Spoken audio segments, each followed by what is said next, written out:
मैं Dinesh DR bright future study centre में एक बार फिर से आपका बहुत बहुत स्वागत करता हूं। तो आज हम देखने वाले हैं क्लास 10th की निदानात्मक कक्षा हेतु मॉड्यूल सेट जो तैयार किए गए हैं MP बोर्ड की तरफ से। तो इसमें जो जो क्वेश्चन आपके दिए गए हैं वो हम आपको दिखाने वाले हैं और इसको एक एक क्वेश्चन को हम एकदम डिटेल से समझाने वाले हैं। और यदि ये क्वेश्चन आप अच्छे से तैयार कर लेते हैं तो आपके अधिकांश क्वेश्चन इसी मॉडल बुक से आने वाले हैं। तो एकदम तैयार रहिए, आपके अधिकांश क्वेश्चन इसी से आने वाले हैं। तो चलिए हम स्टार्ट करते हैं। चैप्टर 1 और 2 के पहले ही हम बता चुके हैं साइंस के।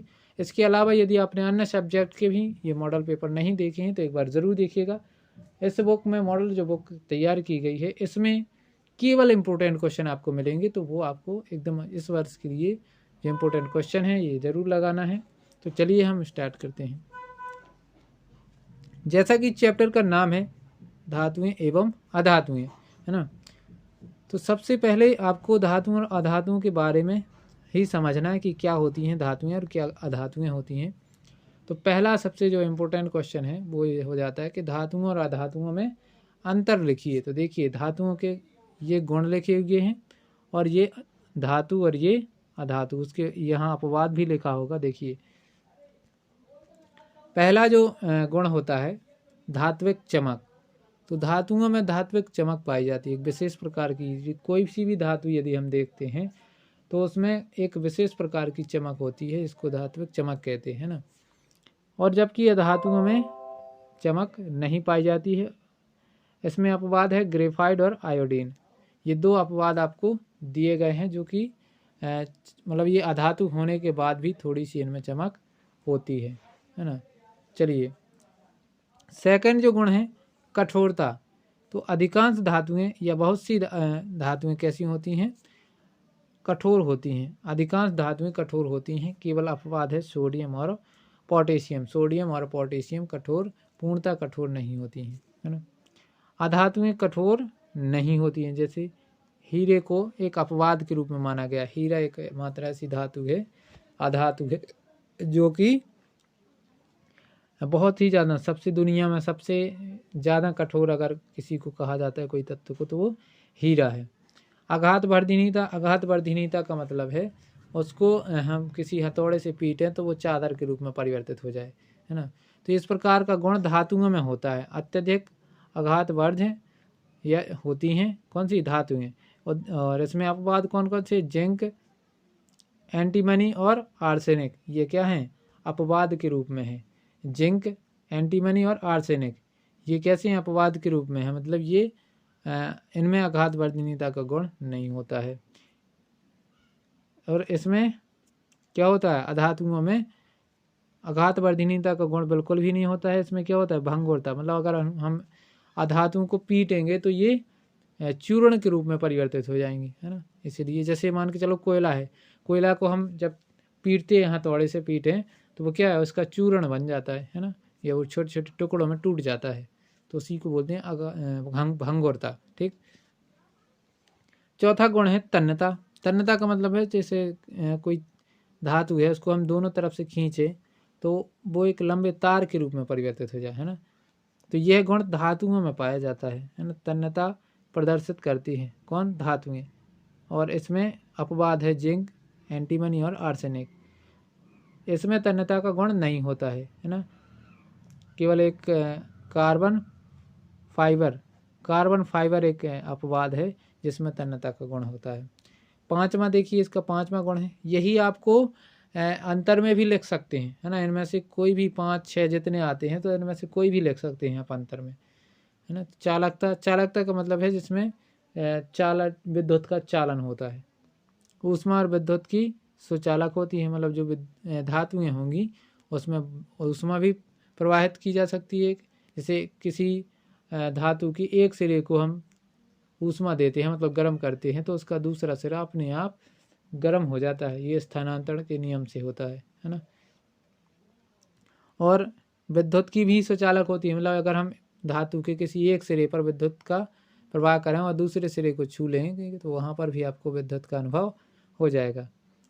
और जो अधातुएं होती हैं वे ऊष्मा, विद्युत और ऊष्मा दोनों की ही कुचालक होती हैं।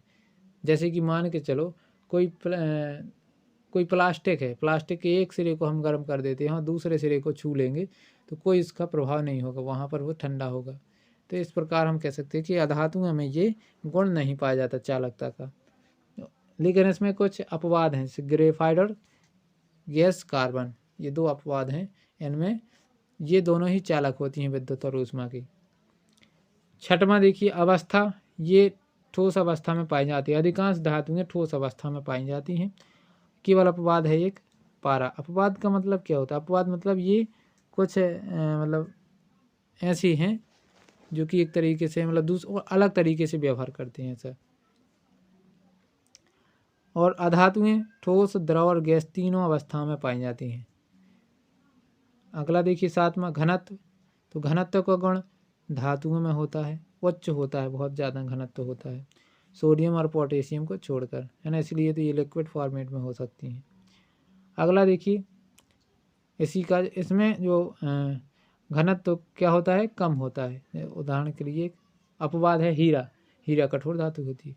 क्वथनांक और घनत्व इसमें अधिक होते हैं ये, है ना, और इसमें अपवाद है गैलियम और सोडियम। और इसमें घनत्व और क्वथनांक क्या होता है, कम होता है कार्बन को छोड़कर। तो इस प्रकार से इनमें ये अंतर है ना। जो भी आपको याद करना हो, जो सरल लगते हैं वो कर सकते हैं। फिर हम चलते हैं आगे, धातुओं का वायु में दहन। धातुओं का जब वायु में दहन होता है तो क्या होता है? जब धातु का वायु में दहन होगा, ऑक्सीजन धातु, है ना, तो क्या बनेगा? ऑक्साइड। जब धातु की ऑक्सीजन से क्रिया होती है तो हमेशा क्या बनते हैं? ऑक्साइड का निर्माण होता है। जैसे 2Cu + O2 = 2CuO है। यह एक और एग्जाम्पल है। 4Al + O2 = 2Al2O3, aluminium oxide. इस प्रकार से है ना। तो ये आपके कुछ इसके एग्जाम्पल भी दिए गए हैं। तो जब भी धातु की क्रिया ऑक्सीजन के साथ होती है तो क्या बनता है? धातु ऑक्साइड का निर्माण होता है। ध्यान रखिएगा, जब धातु की क्रिया ऑक्सीजन से होती है तो धातु ऑक्साइड का निर्माण हो जाता है। आगे चलते हैं।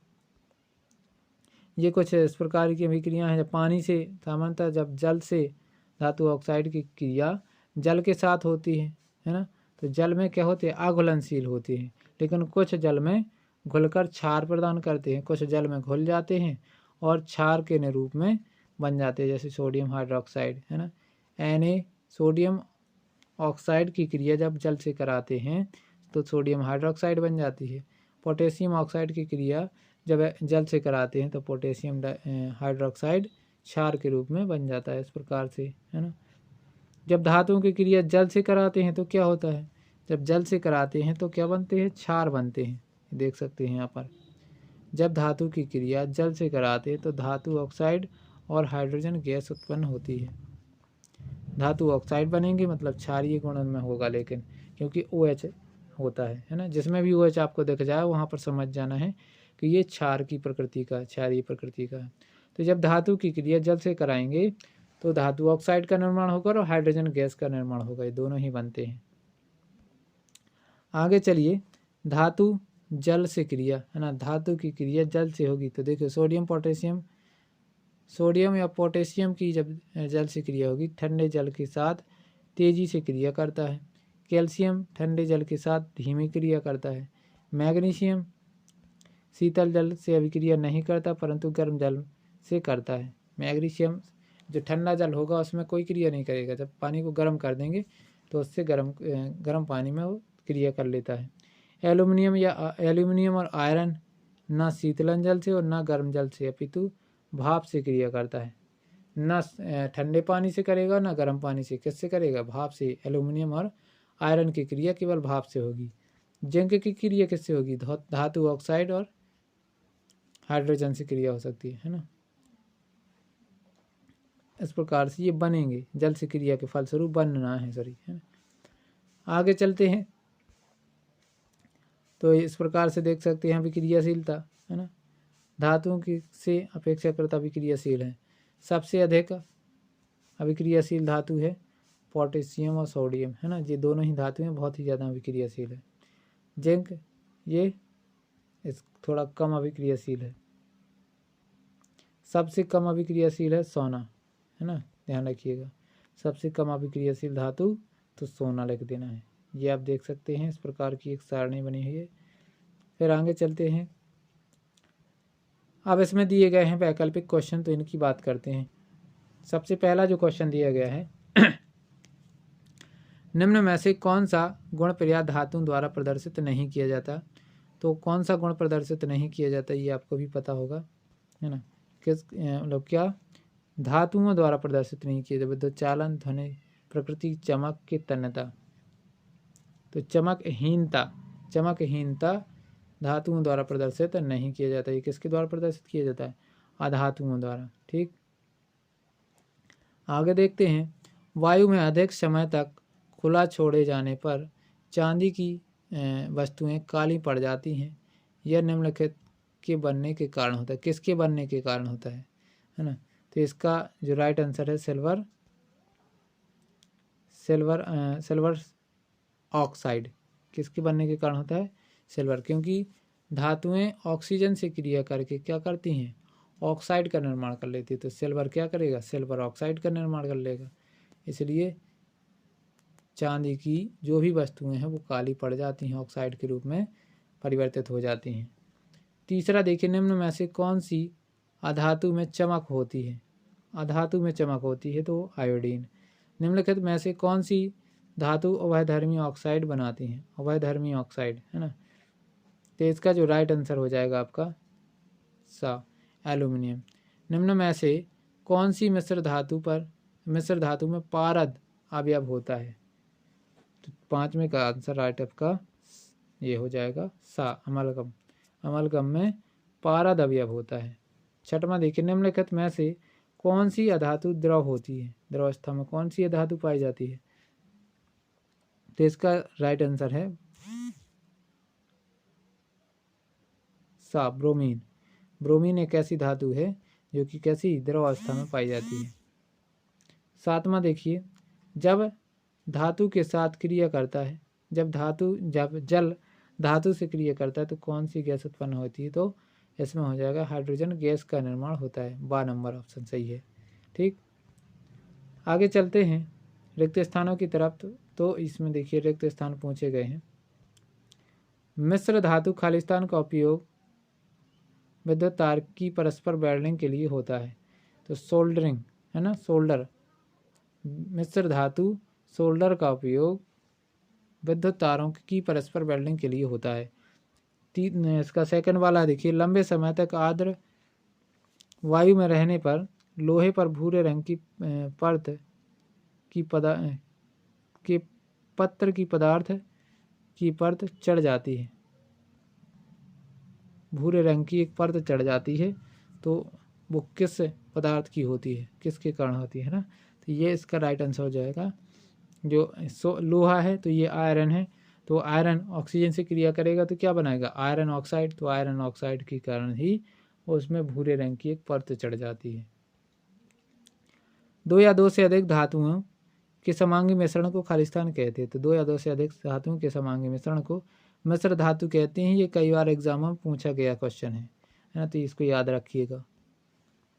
4था देखिए, वह सूची जिसमें धातुओं को उनकी क्रियाशीलता के अवरोही क्रम में व्यवस्थित किया जाता है को खालिस्तान कहते हैं। तो इसको क्या कहते हैं, सक्रियता श्रेणी कहते हैं। उनकी क्रियाशीलता के आधार पर उनको रखा जाता है, इसलिए कौन सी सक्रियता श्रेणी कहते हैं। आगे देखिए, सही जोड़ी मिलाइए। सभी धातुएं कैसी होती हैं, पहले आपका हो जाएगा विद्युत की चालक होती है। एनोडीकरण, तो एनोडीकरण एल्यूमिनियम में हो जाएगा। सोडियम को केरोसिन में या मिट्टी के तेल में रखा जाता है। कार्बन अधातु, तो ये अपरूपता, है ना, कार्बन अपरूपता के रूप में पाई जाती है। अपर रूप का मतलब अपनी फोटोकॉपी होती है उसकी अपने आप की। अगला देखिए, अब एक शब्द में उत्तर पूछे गए हैं। किस धातु को छोड़कर अन्य सभी धातुएं कमरे के ताप पर ठोस अवस्था में पाई जाती है। तो मरकरी या पारा को छोड़कर सभी धातुएं ठोस अवस्था में पाई जाती हैं। यहाँ पर ये लिखा हुआ देख सकते हैं।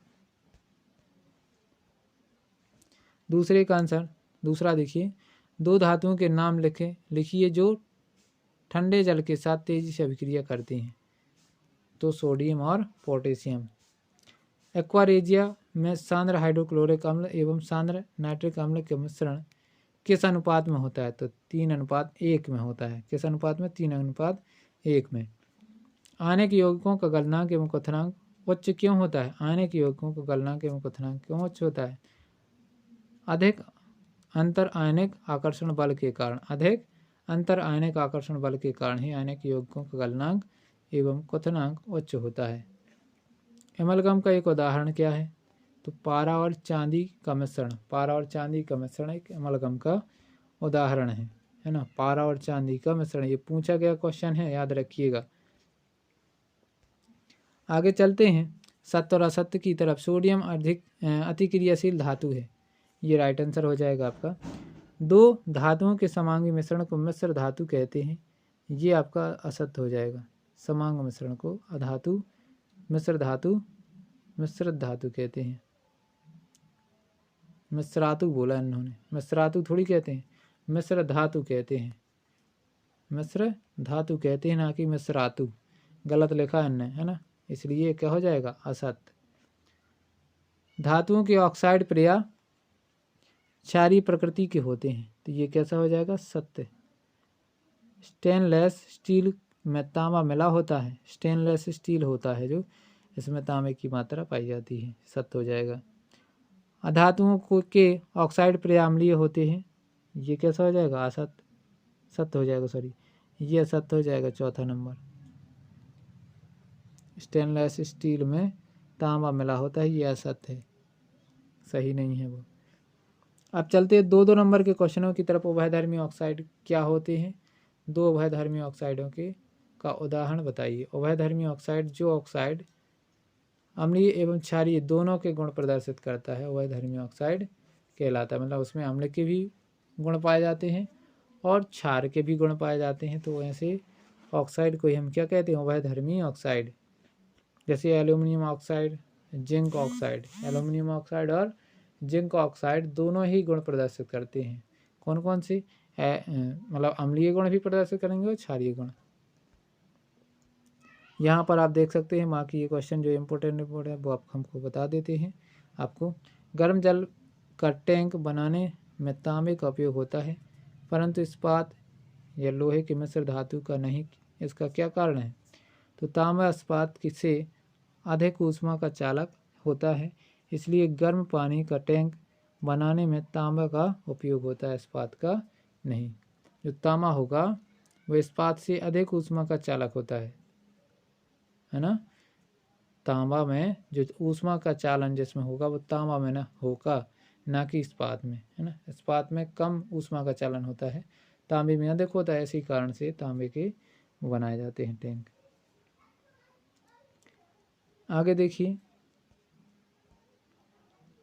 ये कुछ आपकी अभिक्रियाएं हैं, तो आपको अभिक्रियाओं को पढ़ लेना। भर्जन क्या होता है? भर्जन का क्वेश्चन इम्पोर्टेंट है। भर्जन सल्फर अयस्क को वायु की उपस्थिति में अधिक ताप पर गर्म करने पर यह ऑक्साइड में परिवर्तित हो जाता है, इस प्रक्रिया को भर्जन कहते हैं। तो भर्जन क्या है?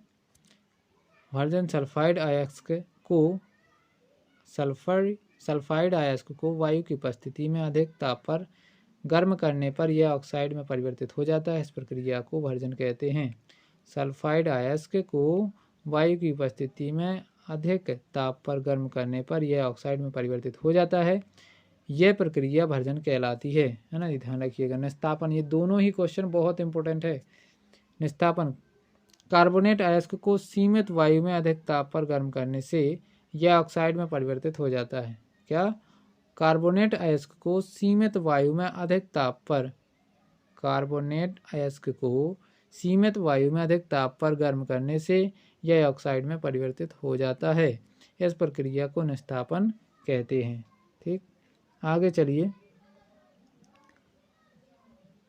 ध्यानिक या सोनोरस है ना।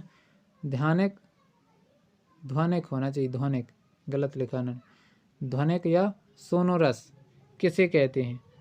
तो वे धातुएं जो किसी कठोर सतह से टकराती हैं तो ध्वनि करती हैं, है ना। वे धातुएं जो किसी कठोर सतह से टकराती हैं तो वे ध्वनि करती हैं। उन स्थानिक या तो ऐसी धातुओं को ही हम क्या बोलेंगे, उन्हें ध्वनिक या सोनोरस कहते हैं। उदाहरण के लिए मंदिरों की घंटी एवं स्कूल की घंटी का जो धातु की बनी हो, जिस धातु की बनी होती है वो घंटी, चाहे वो मंदिर में बज रही हो चाहे स्कूल में। तो सोनोरस क्या है? सोनोरस का मतलब है वे धातुएं जो कठोर सतह से टकराती हैं और एक विशेष प्रकार की ध्वनि उत्पन्न करती हैं, उनको ही सोनोरस कहते हैं या ध्वनिक कहते हैं। आगे देखिए 3 नंबर के कुछ क्वेश्चन दिए गए हैं। एक यौगिक एवं एल्यूमिनियम का प्रयोग रेल लाइनों को जोड़ने के काम में लाया जाता है ना। यौगिक X की पहचान कीजिए। अभिक्रिया का नाम लिखना है।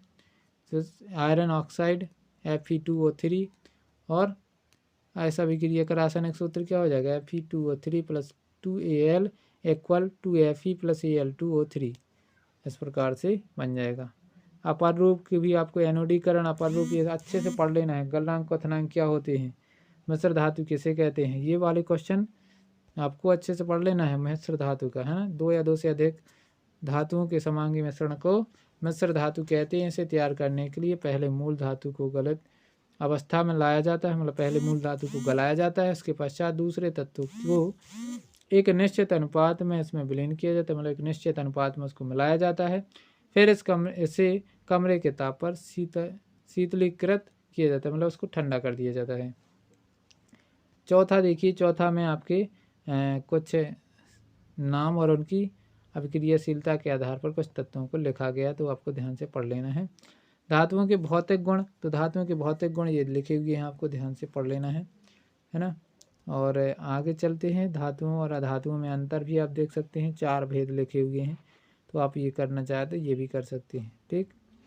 और ये धातुओं और अधातुओं में अंतर जो बहुत ही अच्छा क्वेश्चन और बहुत मोस्ट क्वेश्चन है। बाकी 4th चैप्टर के आंसर्स और क्वेश्चन हम अगले वीडियो में देखने वाले हैं। तो ये वीडियो आपको कैसा लगा है, वीडियो को कमेंट बॉक्स में ज़रूर कमेंट कीजिए। और यदि आपको इसका PDF फॉर्मेट चाहिए है तो PDF फॉर्मेट के लिए टेलीग्राम ग्रुप पर जुड़ जाइए, जिसकी लिंक आपको वीडियो के डिस्क्रिप्शन बॉक्स में मिल जाएगी। साथ ही साथ यदि आपने पिछले वीडियो नहीं देखे हैं चैप्टर 1 और चैप्टर 2 तो वो ज़रूर देखिएगा। आपको प्लेलिस्ट में क्लास 10 के हर सब्जेक्ट के निदानात्मक कक्षा में तो मॉड्यूल सेट प्राप्त हो जाएंगे, तो वहाँ पर से आप देख सकते हैं। आज के लिए इतना ही, मिलते हैं अगले वीडियो में। तब तक के लिए बहुत बहुत थैंक्स। वीडियो कैसा लगा ज़रूर कमेंट कीजिएगा।